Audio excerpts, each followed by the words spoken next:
Live. You're listening to Live with Men, the podcast. Karibu tena kwenye episode nyingine ya Men, the podcast.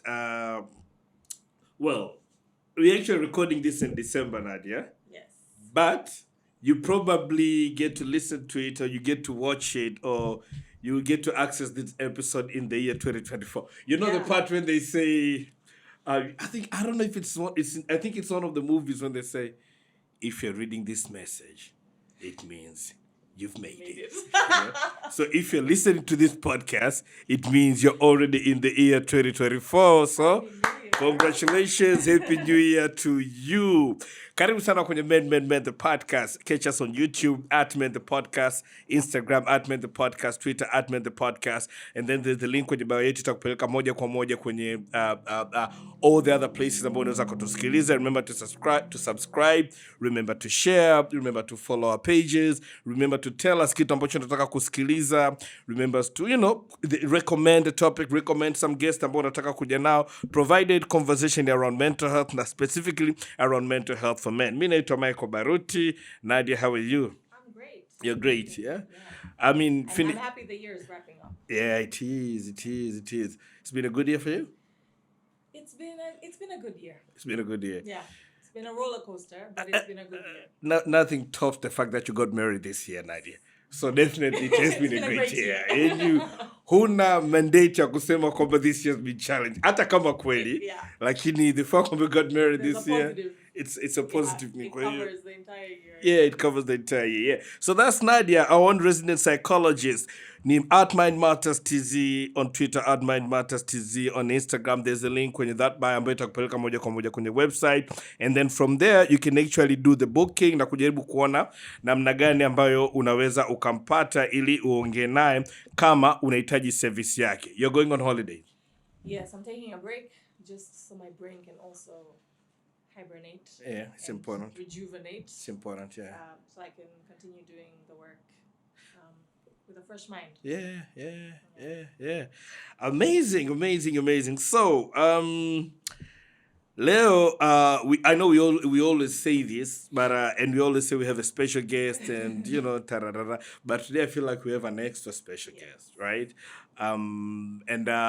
Well, for us, it's a sign that, the growth that we've actually made in the podcast, and we've spoken a lot about the things that we want to see, the change that we want to see, how the conversation around mental health should be, or how we would like it to be, and stuff like that. So it's always good when you get to have a seat or to have a conversation na watu ambao they actually work on these things na wana on one way or the other wanajaribu vile ku influence change. So that's what I'm saying. We feel really lucky and blessed today, and privileged as well. So to make sure I get it correctly, I actually had to ask about it. So we actually have the UN resident coordinator in Tanzania.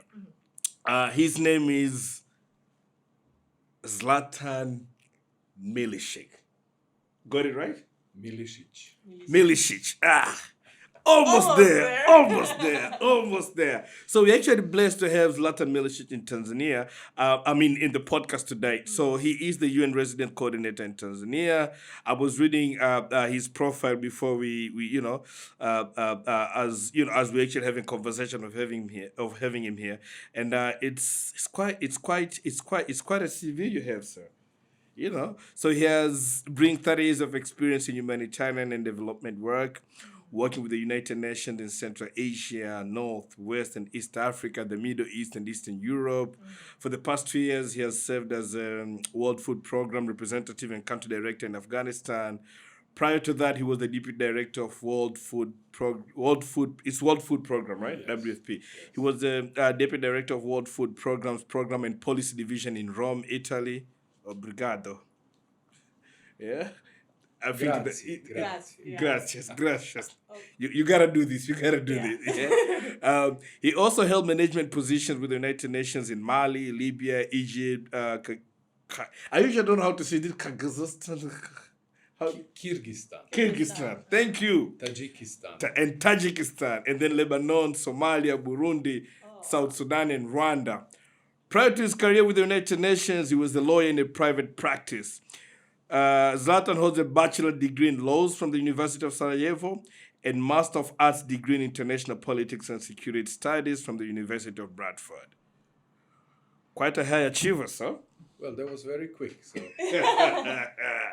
Quite a high achiever. So I wish I would say I try, but it's better to say it just happens. And sometimes they say it's good to toot your own horn, and acknowledge the success that you've actually had. Thank you. Yeah, so it's actually nice to have you here. We feel very honored, we feel humbled, and it's always good when you get to to speak to people of such caliber. For us, it actually means our work is actually seen. So it's it's a little bit of a validation for us as well. So we appreciate having you here. My first question is, I know we were talking before we started recording. You actually say you've lived in Tanzania for 4 years now, right? But you've moved around a lot. Yeah, you've moved around a lot. And my question is, how do you bring the balance when it comes to your family as well? Like with, up and moving all the time. And how does it work? I mean, on one hand, I think it's a good thing you provide experience. Yeah. But on the other hand, the whole thing of stability for kids, and how does that work for you? Well, I feel that we have managed to balance it reasonably well. I started traveling because after I have studied and graduated in law and started working back home, which was Yugoslavia at the time, then we had this horrible war happening in the area where I live in, which is now an independent country called Bosnia-Herzegovina. So that war experience changes everything, like for many people. You stop being a lawyer. Yeah. I was privileged to have an opportunity to join the UN High Commissioner for Refugees office in Sarajevo, my hometown, during the war. And I felt that there was an excellent move and opportunity because in a war I didn't want to fight on any side, anybody, There were other things in a war that happened that one would not necessarily be proud of doing, even if you're not a soldier. So working for an organization that tries to do humanitarian work is probably the safest thing you can do, both for general contribution, but also for your own integrity and self-respect.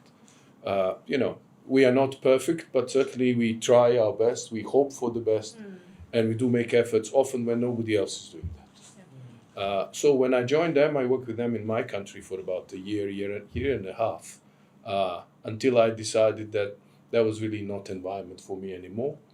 Not because of the bombs or shooting, but because of various things that go with working with international organizations, crossing the front lines and other things, and it becomes hectic and difficult and challenging and threatening. People arrest you, people intimidate you, people want you to spy for them. So I left. Luckily, I had an opportunity to take this master course that you mentioned at that time, and that was very good, including for my mental health. Yeah. But after about 2 years of war and everything that goes with it, and seeing what I saw in the first phase, I even worked for the War Crimes Commission of the government, and that is really showing you all kinds of horrible things that you as a 25-year-old couldn't imagine humans would do, even though you read about it in the history books and so forth. So after that, I guess it was a natural way to continue to try to work in some kind of similar work. So I had the opportunity to join the World Food Program in Rwanda, but that happened right after the genocide, immediately. So even there, you come into a very challenging, difficult, charged environment with a lot of very sadness and terrible things that have happened. So I'm not intending to go country by country, but during my, let's say, earlier ages or ages before I had the family, I have moved a lot. And wherever, I was asked to go to a new emergency, I generally agreed. And I went. And that's why on the list you see quite a few countries. Since we have had kids, I have always tried to be in a reasonably stable environment where I could be with the children. So being in Burundi, when our first child came, I asked my employer, which was WFP at the time, for a family place, and they put me in Nairobi to cover Somalia. So I traveled a lot to Somalia, but as a family, we lived together. However, there I had an unfortunate incident where I got attacked by robbers in front of my house and shot by them. Not very serious. I didn't have major injuries, but I was kind of shot, went to the hospital, etc. So, of course, my wife with 1-year child says, I don't want to live there, of course, where you get shot in your in the car that your child is being driven in front of your house. So then that was the time that we had to separate for a while. I went to Lebanon, where there's another episode, because there was the war between Israel and Hezbollah at the time, and things happened there as well. So then again, after that, I was trying to find a family location, and we all moved to Tajikistan, which was a stable and peaceful environment. Lacked certain basic facilities when you have a 1-year-old and then you get another baby a year after. So we had a baby and a 2-year-old and very poor health facilities. So when they're sick, you don't really know what to do, where to go. So, but we did our 2-3 years there. And from there, we went to Cairo, again, in an attempt to be in a family place where I was a deputy regional director for WFP for North Africa and Middle East. Then my luck knocks on the door again. About a year and a half after we have arrived, there is a revolution, the Arab Spring. And you have probably heard and remember that Egypt was one of those countries where things were not safe and stable, at least for a while, and then they were politically quite unstable for quite a while. So again, my family, we now had 3 children already, age 1, 3, and 5, goes back to the UK where our base is. I stayed there for a while again, and then I moved to Libya, because what's the point being in a family place if you cannot be with the family, right? And that period lasted for about 2 years between my last few months in Cairo, Libya, and then Mali. And at that point, I was basically told by my wife very clearly, if you want us to rejoin you, you have to go to Rome, which was the headquarters of the World Food Programme. I don't trust your family duty stations where I go and then a year later we have to move because of a war or revolution or shooting or whatever. So then we went to Rome, and there we managed to have a stable 5 years together where I worked. And then the clock ticked again and I had to move, or we had to move. We made a conscious choice that as a family, we would stay based in Rome. The family, everybody would stay there, and I would work in Afghanistan and come and visit. And that lasted for about 2 years before I had this opportunity to come here in a different function as a UN resident coordinator. And then we again came and reunited here. And now I'm holding myself really tight to the chair. When they ask me to go somewhere else, I say, thank you very much. You have assigned me here for 4 to 5 years, so please let me at least do those, and then we will see. So we have tried and managed to a large extent to be together. But before that, yes, I have moved. Used to wake up at night and think, where am I? Because there was a lot of movement. So that's my very long answer to a very short question. No, I get it. Which makes me want to ask my next question now. I mean, hearing you tell your stories just got me thinking. Have you, living in the war zone and having families? I know Nadia has a little bit of a background with refugees, I think, and doing a little bit of not a little bit. You did a lot of work in terms of therapy and counseling. Based on your work, have you ever tried therapy? Have you ever felt the need to, actually? Because in my mind, I feel like that's a lot to unpack. Well, let me answer yes and no. No, because I have always tried and believed that if I can't help myself, there's nobody out there to help me. So I have always tried to understand my personal life and situation in any way, including my mental health, and to try to find ways to cope with that. And fortunately, touch wood, sort of, I have never failed in that and started getting worse.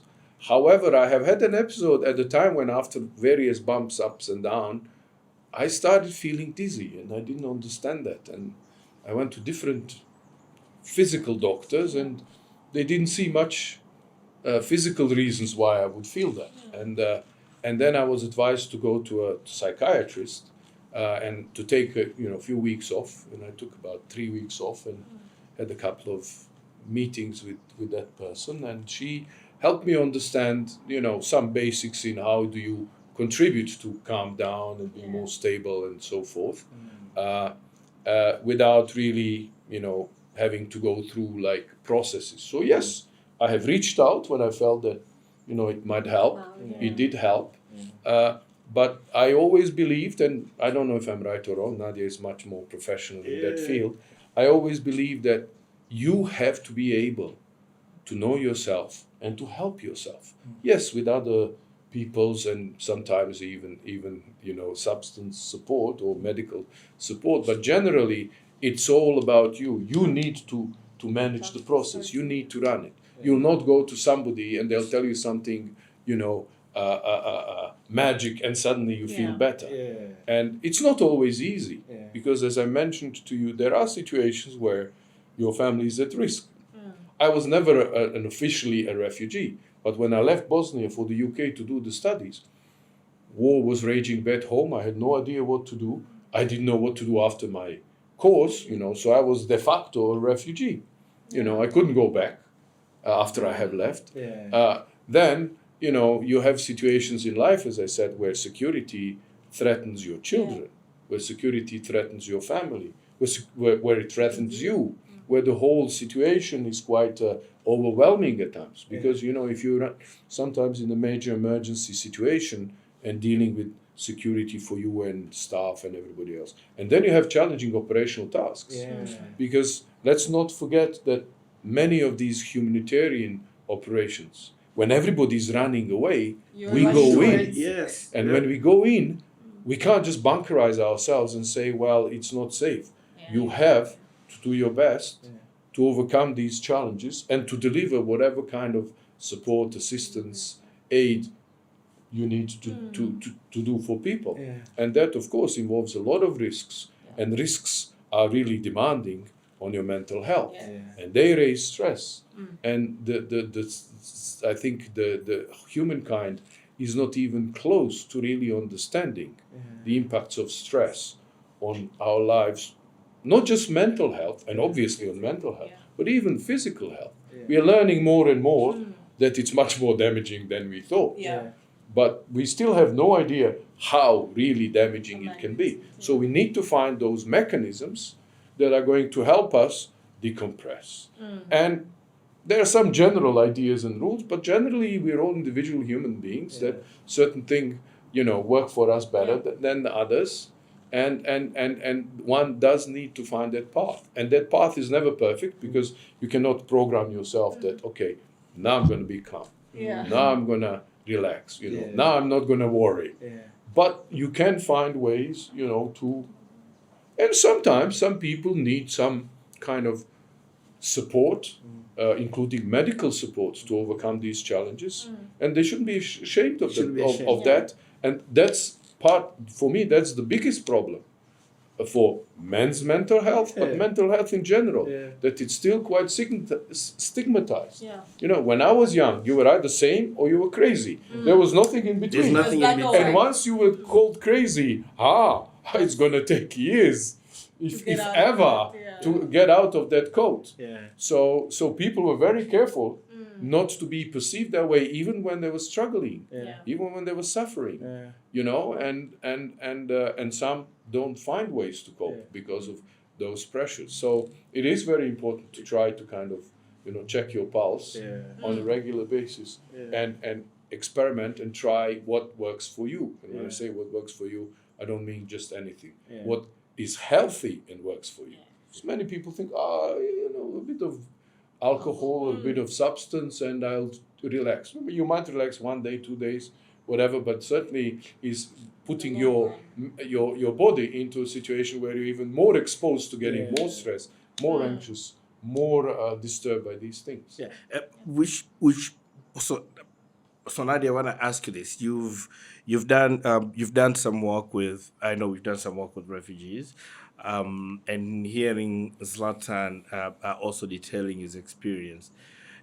I like what you say about, being able to find out what actually works for you, because a lot of time I sit here and always, think therapy, try therapy, and that is one. That's one approach. It's one approach really, and I think most of the time I say that because I feel like it's the one that has actually been certified and has been tried and has been tested, and we have a lot of testimonies that it has actually worked. But share with us other options that we might have, and especially on the point that is said about it's so important for you to find out what actually works for you in that kind of situation. How does that come about? So one thing I want to also kind of push home what Zlatan said. The buck starts with you and it ends with you. Even when you go see a therapist or a doctor, at the end of the day, I need to say, okay, yes, I'll take those pills that you're prescribing. I need to go buy them. Even in the therapist's office, most people think we do magic. We don't read your mind.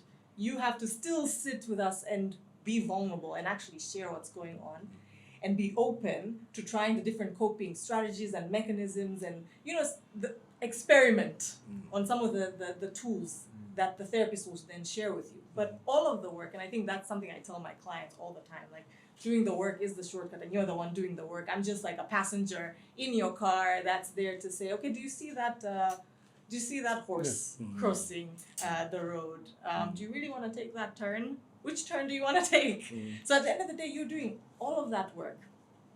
So it's important for us to also keep that in mind that you are the expert in your life, you're the expert in the stress that you're experiencing, you're the expert in your health, you are the expert in your well-being, right? And so you know more than the therapist knows about you and your personal experience. And it is highly your responsibility to see, okay, what am I doing that is facilitating my life and well-being? And it might not be working, it might not work for someone else, but it might be working for you as long as it's a healthy mechanism, right?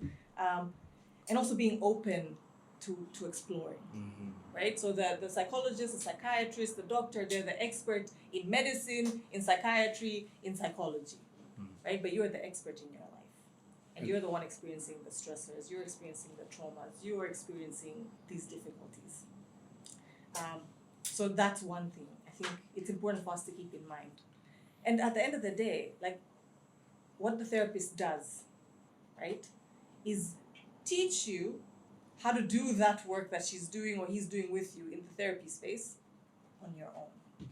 The aim is for you to let go, because it's like a crutch. When you break your leg, you need to use that crutch so your leg can heal. Yeah. Eventually, you have to let go of that and walk on that leg. And it might be painful initially because, you're still exercising it and you're still, your ligaments are still, they're healing. But there is, if you continue to hang on to that crutch, then we're not even trying to see whether or not we're able, to bring the health back into that space. Yeah. So I think that's important for us to remember. And for us who are thinking of reaching out to a therapist or any healthcare, right? Because even your doctor can do all the tests and tell you this is what's wrong. Yeah. And a lot of right now, the issue that a lot of the research, a lot of the doctors are seeing is a lot more of the non-communicable diseases and illnesses that are more prevalent, that are becoming even more prevalent. These are all lifestyle. This is all you, right? And so the doctor can say, yes, you have cholesterol, but you need to then change your lifestyle to manage that. You have diabetes type 2. It is a lifestyle. Yeah. It's something we've been doing repeatedly that has brought us to that space. Yeah. And it will be something that we do repeatedly that will take us out of that space 100%, into a healthy space. 100%. Yeah, so going back to your to your question, I just wanted to stress that because I get that a lot, that people will come and say, okay, this is what's going on, blah, blah, blah, help me. And I'm like, okay, let's do the work. I will ask you the right questions, but you're doing all the work. Like, I like to put that out there, that you're doing all of the work in sorting that out. There isn't any magic spell, or, even when you're experiencing a mental illness and you get medication, at the end of the day, you still need to do the work because that medication needs to then be weaned off, depending on what condition you're dealing with. Yeah. But yeah, I think that's important for us to stress. Right? That's important. That's very important. So, Zlatan, I usually say that, the greater the risk, the greater the reward, right? I, I, I, I, I, I think that's There's how that it, statement, yeah, yeah. the They greater have the been risk. saying that for a long time. Not many people challenge it, so we can take it. We can take it, and this is me asking you, because I feel like a lot of people aspire for this, for your kind of job that you have. People feel like, oh, it's all rose and glory. You're a coordinator. You've traveled. You've seen the world, and people tend to see the glory, but they don't tend to see the guts and what it actually takes. That to you've get- been stressed, that you've been under Yes. pressure, that you've been shot, that you've been Yes. arrested, Yes. that your family is saying, "Where are you, Dad?" Yeah. People don't get to see that, and I think us having you here kind of gives that a little bit more. You kind of letting us in and try to say, okay, guys, it's not all that it's cracked up to be. There's actually a lot of other things that actually are going on behind the scenes. So if you were to speak for people actually aspiring or they're dreaming of getting to where you were, right? What would be your advice, or what are the things that they should actually look out for or should be prepared for? Right now, if you look back and you say, maybe if somebody told me about 1, 2, 3, I'm not saying it would have changed your decisions, but maybe it would have prepared you more. Well, as I said, what happened to me was really not a free choice. It happened because there's a war, so you do what you believe is best at the time. Then you leave the country. Then again, you do what you believe is best at the time. Then you reach a point where you say, what do I do now in my life? Then you again do what... So in my case, it just went in a certain direction, which of course I tried to steer. But, it wasn't like, oh, do I want to be an engineer or a doctor or a sports person? Also, in a similar way as we have to find our way of managing ourselves, we also have to find our ways of what's making us happy or unhappy, or how do we want to live our lives. I live away from my country, away from a community where I grew up and that I know, where I have, as they say, this safety net and this, a social network of family and friends. My sister left just as the war started, but after the war she decided to come back. And once she came back, she decided to stay, because for her, there was an environment she was comfortable in. Far from it that I am in a perfect environment or that she is, as far as we perceive it, but we have chosen those kind of paths. So I think we all need to decide what matters more or most to us in these circumstances. I spent good years before I had children working in this field. So during that time, at least, I didn't have that very important aspect to think about.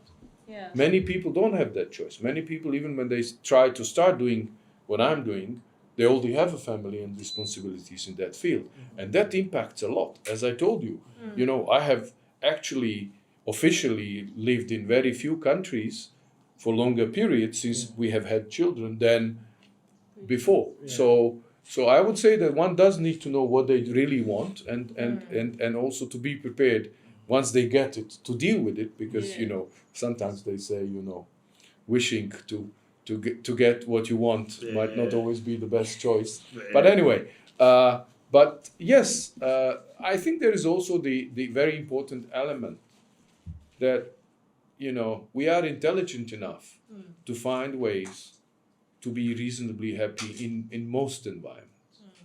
So whether you're in environment A, B, or C, you need to do your best to be appreciative and enjoying it.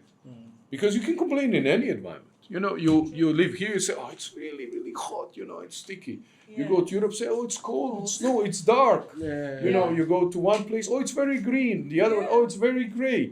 Oh, sea, great, I'm next to the sea. Or, oh, but where are the mountains? I'm exaggerating here and being a little bit kind of silly, but that's, the truth. there is an element in human beings which it probably contributes to mental health as well. Yeah. That once we acquire and get and have something, it becomes less precious and enjoyable and important than while we're aspiring to have it. Yeah. And that's one of the things we all have to work on Yeah. all our lives Yeah. to really appreciate and enjoy what we have. Yeah. And once you do that, half of your mental health issues is sorted. Yeah. Then it's only the external stressors that you need to really manage in order to survive. And for that, as Nadia was saying earlier, it is important to be in the driving seat. And as this is about men's health, that's where the problem is. Yeah. Because we are, in all cultures, we are brought up with a bit of, at least a bit, sometimes even more than a bit, of machoism. Yeah. So we don't want to admit that anything's wrong. You know, it's not only that we don't want to go to a therapist or to a counselor or to speak somebody.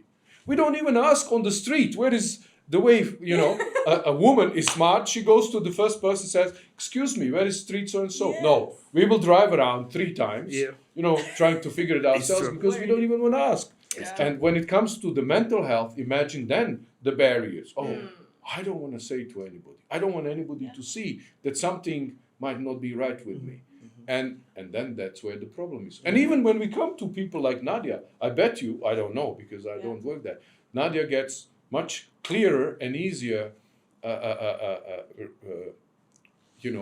information and responses from women than men. Because even when they come, they still try to hide still things. guard And, oh, this is mine and I don't share. Yeah. And then, you know, and that's exactly where I believe, if I may use the opportunity now, United Nations is really in the lead Yes. on mental health, not just for men, but for all our workers in terms of what we are doing. And yes, we still have a long way to go. But in many countries, like Tanzania, we managed to cost share among the different UN agencies and to have a UN doctor and a UN counselor, sometimes even a nurse, depending on the scale of the operations, numbers of staff. So, and not only that, but we have a proactive programs, activities for mental health. And yes, we see stigma. We see that the numbers are not as high as we would hope for them. But at least we have an opportunity that everybody knows a number, or should know, a number to call and say, dear colleague, I have a problem. Can we talk?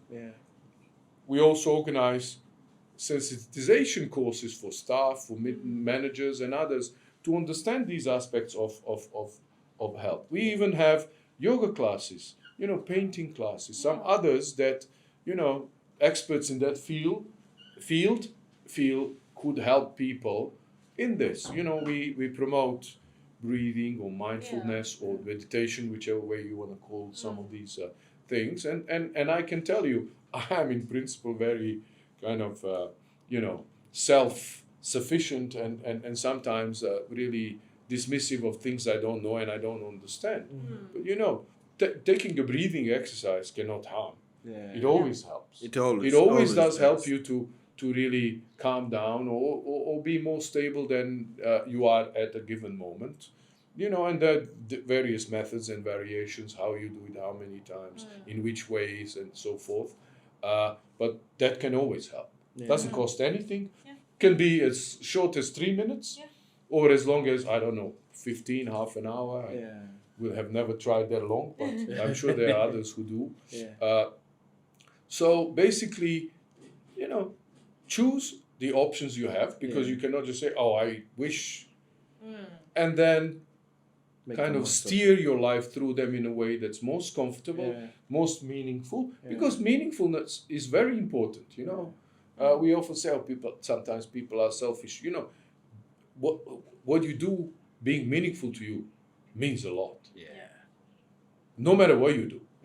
If you feel that you are contributing something and that makes you, you know, satisfied, that's, again, a major contributor to a mental stability as well.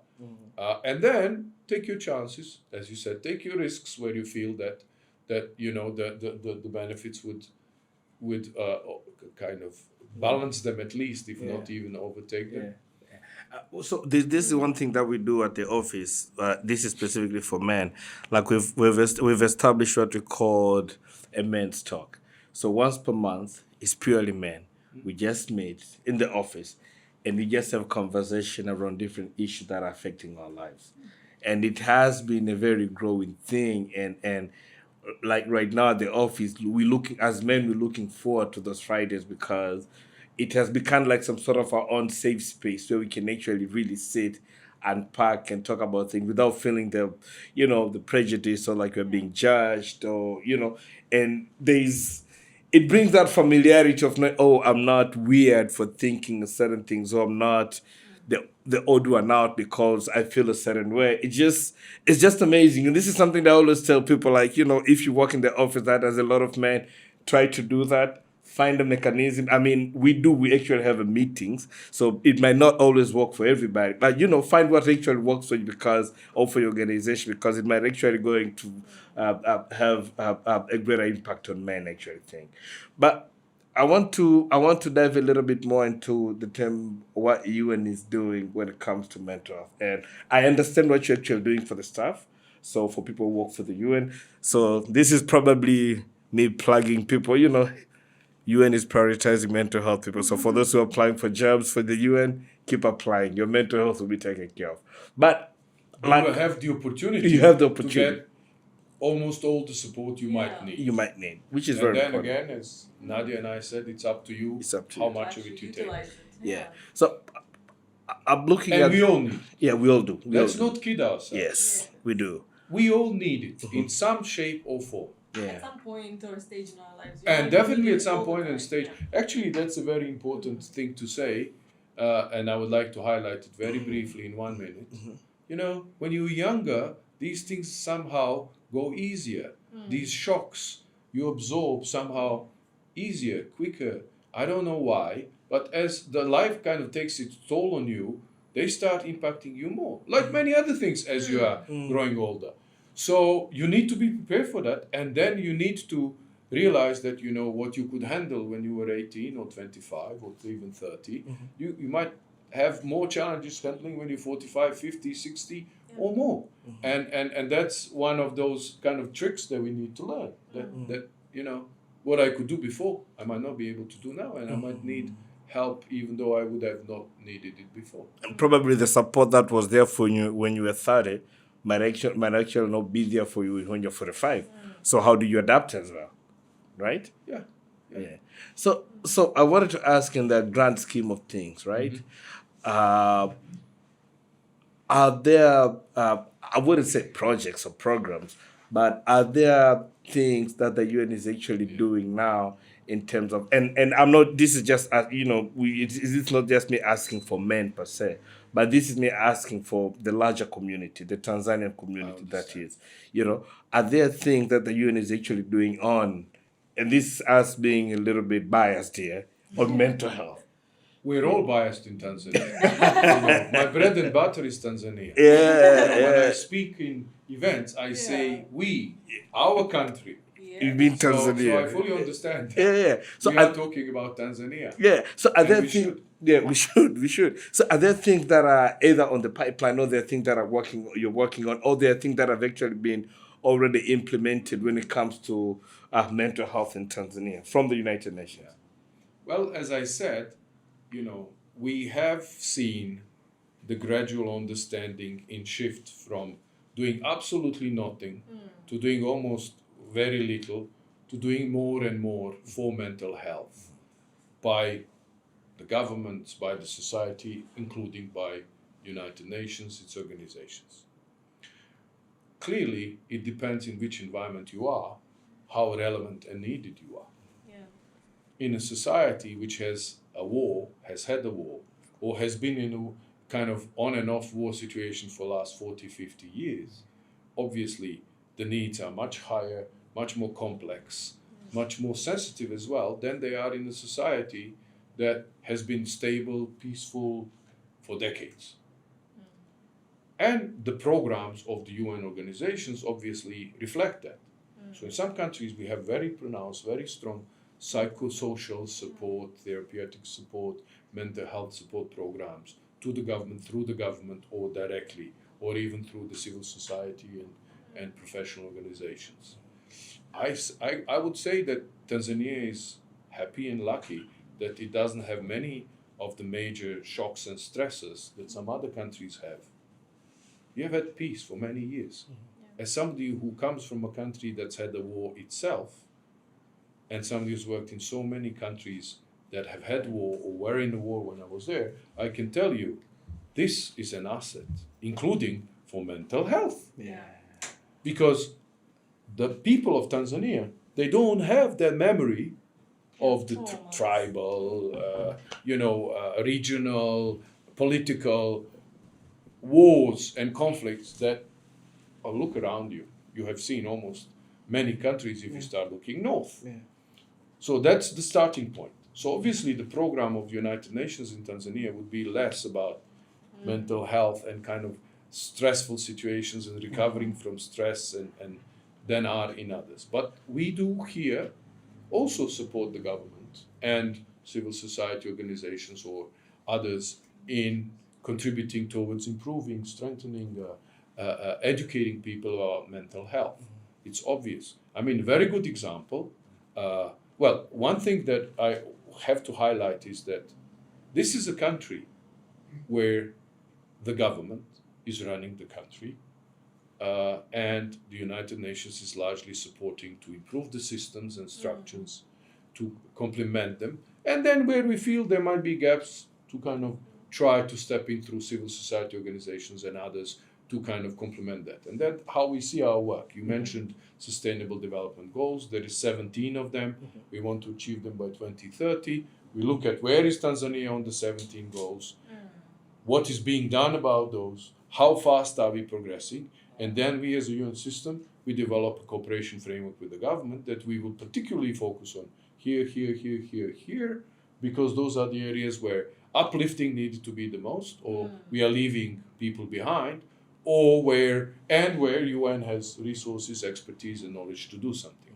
That's how we work. So, most of the things are about really helping, and I think that's very good. And structures of the country, of the system, rather than kind of stepping in saying, budge over, I take over to provide relief, to give assistance, and so forth. And that's good, but of course, building systems is much slower than coming in and providing a service on the spot. It's true.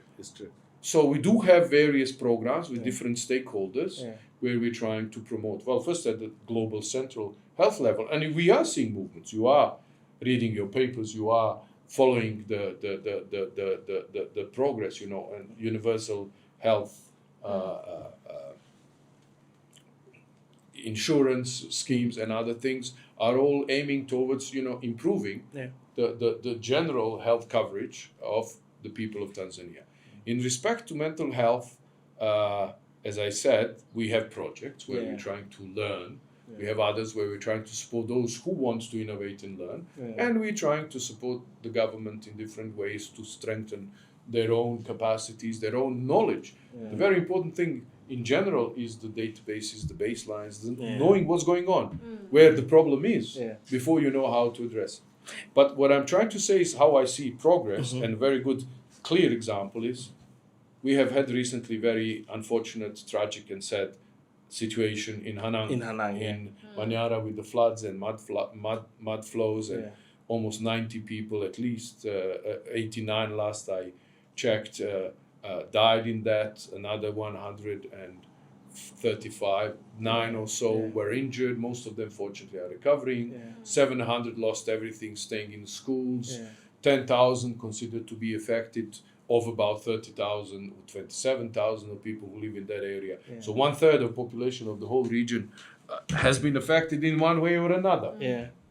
Part of the immediate support and response to these people has not been only food, shelter, hygiene items, accommodation items, water, and prevention of communicable diseases and other things, but has also been psychosocial support, has also been reuniting the families, has also been working with them. So I compliment the government, as well as I compliment my colleagues from the UN and the NGOs who were involved in that. But in my lifetime, when we stepped in, not that often you could hear about that level of support that's being provided. And yes, in the refugee camps, it's kind of a bit obvious and easiest to do it, but we are increasingly providing it also in other situations, and also not just to those affected, but those also who are dealing with them, because that can be overwhelming as well. It's true. It's true. Nadia, Zlatan talked a little bit about infrastructures and systems, and I know we always talk about the thing. So the thing with mental health, I feel like it's not tangible. It's not like building a hospital or building roads. We can actually say, there we go. We built 200 kilometers of that road, so you guys are good. Or we built 3 buildings, so the hospital is actually sorted. It's not tangible really. But tell me, if as a practitioner, right? Tell me how your life will change once the systems and the infrastructures are actually in place. What would that mean for a person like you and other practitioners of mental health? So I think, one thing I can speak of when it comes to the systems and the infrastructures in the country, when it comes to mental health. So there are very clear guidelines when it comes to health in general, right? And especially the medical professional and the other allied medical professionals. There isn't much around psychologists and the work that psychologists do and therapy and all of that. That's something still our country needs to develop. So I'll speak from just like personal experience from what I've observed as well and what I've heard from clients. So one thing, personally, I've gotten myself, because I did my training outside Tanzania, and I chose to get certified and registered in the country where I started. Because in my country, we don't have a governing body. Right? So no one's governing our work in Tanzania. What is the challenge with that? That's a system that needs to be there. That's a structure that needs to be there to make sure that I'm safe as a professional and that the people that I serve are safe. Because it's very vulnerable space to be in when you speak about your health, your mental health. Yeah. And there's a lot of damage that can be done when the work that we do isn't being supervised or isn't being overseen. And that's something that's happening within the communities. I have heard of people who say they're psychologists and therapists in the community and have done damage to clients in addition to what they were experiencing. So when systems are put in place, when the government is constantly refining and building, right? And seeing where the gaps are and seeing how they can fill those gaps to solidify. Because I think when you have the structure, that's like your foundation, and your house is solid when you have a solid foundation, and it's easier to then build layers and layers on top of that when you're working from something that is quite strong, right? So to answer that in my profession, I think that would really, would strengthen and also build awareness for the work. Right? More people will be aware. Right now, it's like a foreign concept because also, it has been a foreign concept. We have adopted it. It's not like in Tanzania, the tradition was never to go sit with a stranger. It's more sitting with your community and community leaders and elders. And that's how we resolve some of these struggles and challenges and stressors that we're facing. But as we're advancing and we're changing with technology, with just globalization, we're adopting also other mechanisms and tools that have worked for people outside our context, right? We have that reach now, but then we need to then develop the structures to support it, so that there are, we know that whatever is being offered is in accordance to the ethics that need to be considered, to making sure that we're not doing harm. I think that's the underlying. So once structures are there, it really helps to keep people like Nadia in check, that Nadia is not doing harm, you're doing good, right? And you are sticking to the ethics of your profession. And you're not stepping outside the line of what are your boundaries in what you can or cannot do. That's important. Right now, people can do and are doing what they feel they want to do, and there isn't anything guiding that.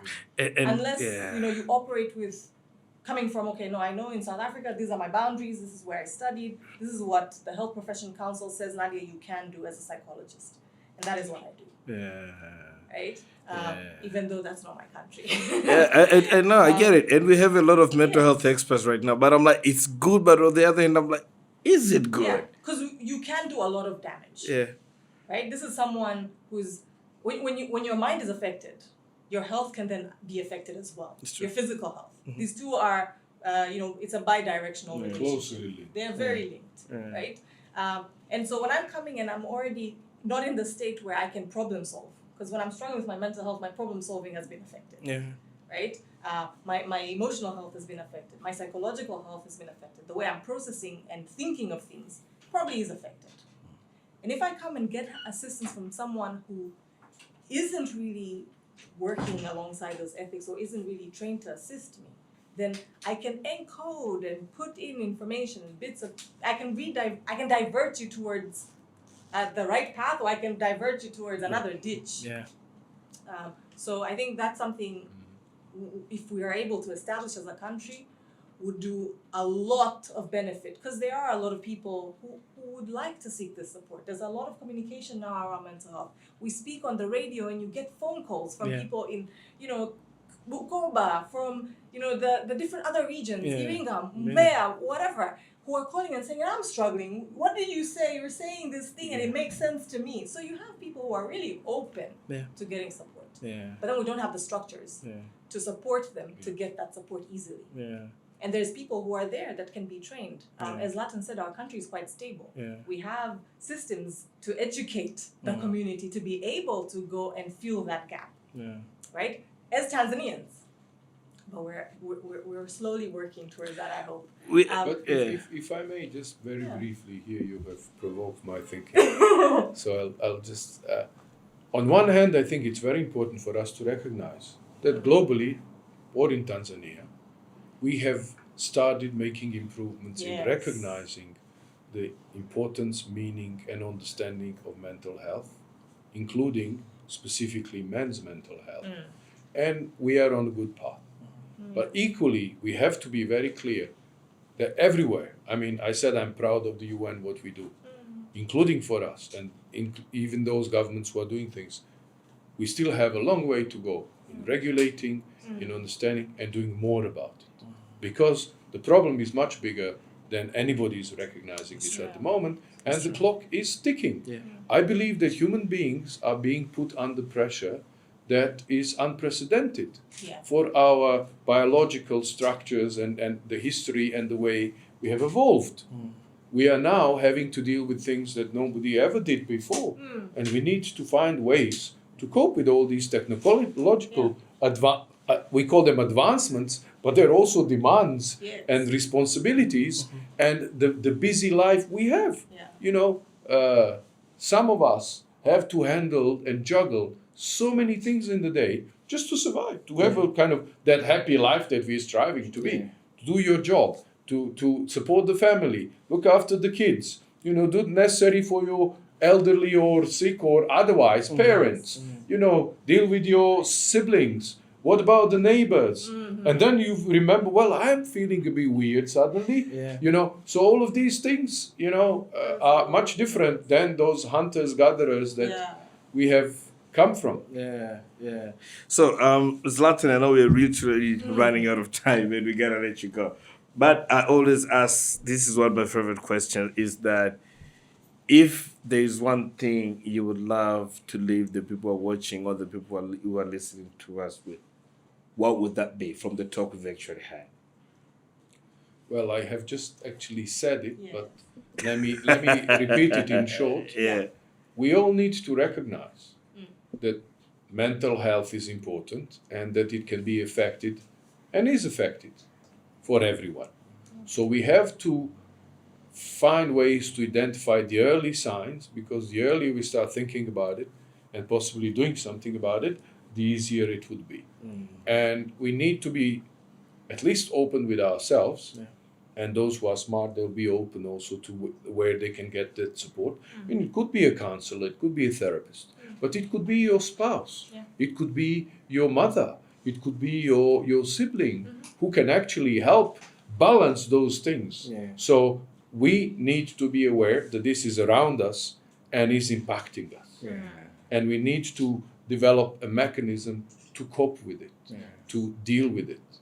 And we all need to recognize that the issues are much bigger than We have given them credit so far, and that the governments, the any development, health or otherwise initiatives should keep this in mind, and help people and communities and societies to minimize the negative impacts of these shocks that mental health challenges bring, not only to people individually, but to then their environment in which they are. And I have said it's important when you live in a stable environment. It's easier than when you live in a war where everybody's kind of definitely You're just in front of light. mentally challenged. I can tell you, during the war in Bosnia, during those years, I don't think that anybody was by definition, completely fine from the mental health perspective because of all those things that were happening. But even in stable environments, there are these stresses and challenges that we have to find ways to deal with. And more importantly, let's look at helping those that depend on us to learn these things. Our kids, they don't know half of this, even though they're slowly in schools learning, etc. But it's the role of the parents to identify or to help identify or to prepare a child for potential dealing with these things, because it'll come one day or another. One day or another, 100%. 100%. Nadia, anything you want to add to that? So I'll just kind of the point that I want to stress is know what brings you joy, right? I think knowing yourself and knowing what a fulfilling life is for you is extremely important. Because in that case, when we're pursuing the life we want, whatever stressors and challenges come our way, we are in a much better position to address them and deal with them than when we are walking a path that we don't even recognize. So, and that's an exercise on its own, right? It's a lot of work. What truly makes me happy is an exercise on its own. And don't be overly ambitious. Exactly. Baby steps. So, and it can be an experiment, just trial and error, and you can always, we live in a world, it's beautiful, where your decision, the one that you make, is not a concrete, solid one, that you can always, we're flexible beings, right? Even our minds are plastic, we're constantly evolving and adapting and learning new things. So even as a person, you can say, this is what makes me happy, but when you get there and you find that it's actually not fulfilling, you're capable to kind of redirect, continue to experiment until you find your path. You find your path. Because the challenges will always come. But when I'm walking the path that I've chosen, then whatever roadblock is there, I will have the energy, right? And that innate internal drive to overcome it. Rather than when I'm walking a path that I don't even recognize myself. Gotcha. Thank you, guys. This has been one of those episodes, and also conversation has been really, really interesting. So, Zlatan, thank you for showing up. Thank you for coming out. I hope we get to do more of this. I hope we get to have more conversations around mental health in general. Kudos to the job that you're doing. Amazing stuff that you guys have at you in terms of supporting your staff and understanding the importance of staff's wellness. It is super important. And I think I'm not looking for a job, but if I ever look for a job, this is one thing now I know. I would always ask my employer, like, look, talk to me about your wellness program, because I know how important it is for me and for the staff within the organization. So, yeah.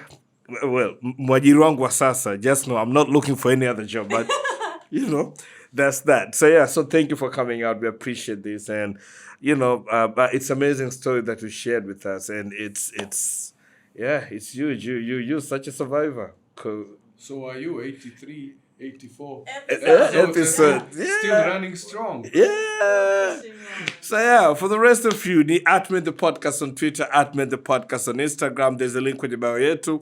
It will take you to all the places that you can actually watch or listen to our podcast, be it YouTube, Spotify, Boomplay, Apple Podcasts, Google Podcasts, Goodpod, Boomplay, Popote. You can actually catch our episodes. Now you can Mind Matters TZ on Twitter. Now Mind Matters TZ on Instagram. There's the link in the bio that will take you to the website, and then unaweza ukafanya booking. Since this is our first episode about Angalia in 2024, we just want to wish you a great year, a successful year, and please, let's prioritize looking at after mental health in 2024. Peace. Live. You're listening to Live with Men, the podcast.